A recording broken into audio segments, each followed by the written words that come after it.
You ever read a book and suddenly find yourself crying over someone who died in 1912? Same. Yeah, that's historical fiction. It sneaks up on you. I'm Nick. This is Dr. Cranky Pants Reads, and today we're digging into the genre that sounds boring until it breaks your heart. We're talking war, revolution, dust bowls, and diaries that hit too hard. This isn't just about what happened.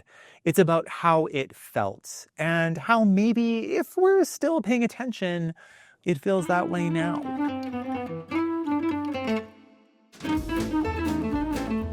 So what even is this genre? I'm glad you asked. Historical fiction is made-up people living through real moments. The events are factual, the characters are fiction, and the emotions very, very real. You get swept into the story not because it's a history lesson, but because it feels personal. If you think the past has nothing to do with you, these books are going to prove you wrong. Very wrong. Now, this genre is sneaky effective.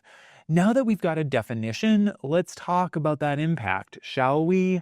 Historical fiction doesn't come at you with charts and dates. It slides a story under your skin and leaves you thinking about it for days.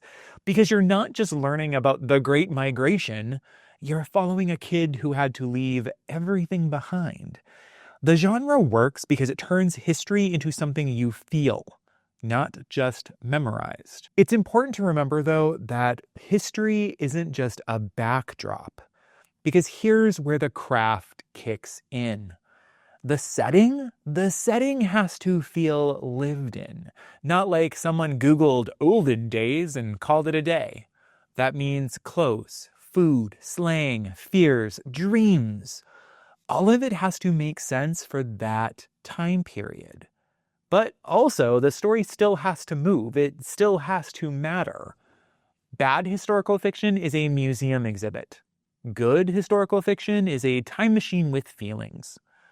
Which feels a little sci-fi, if I'm being real honest. Okay, so now hopefully you're thinking, so what kind of stories are we talking about? Again, glad you asked.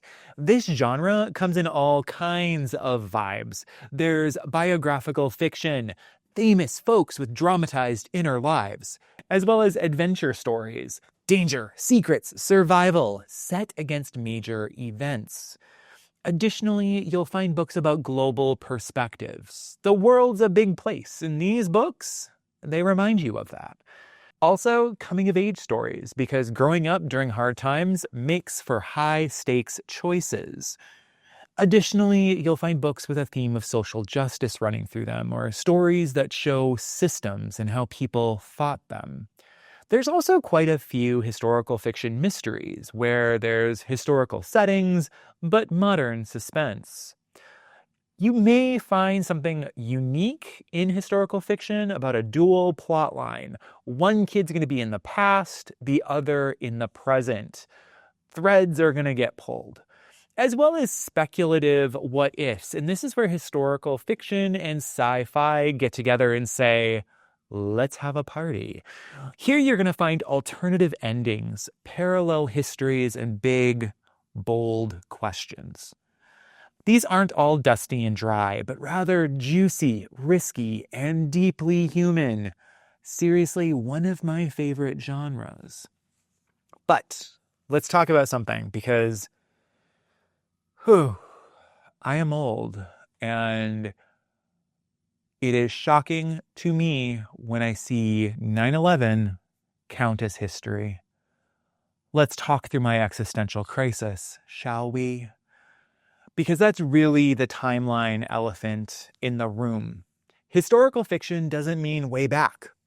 If your students weren't alive when it happened, it's history to them. So yes, 9/11 counts. So do the early 2000s. Oh.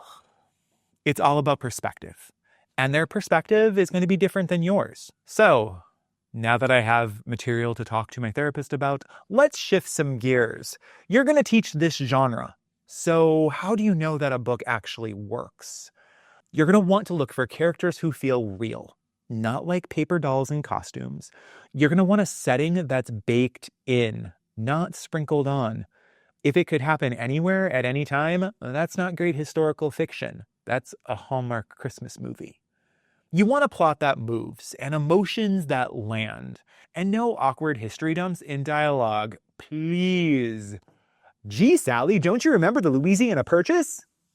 Absolutely not.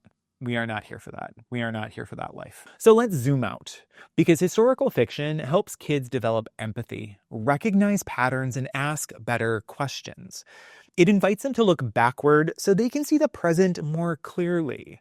And for you, these are the books that make your students say, I never liked history, but this made me care.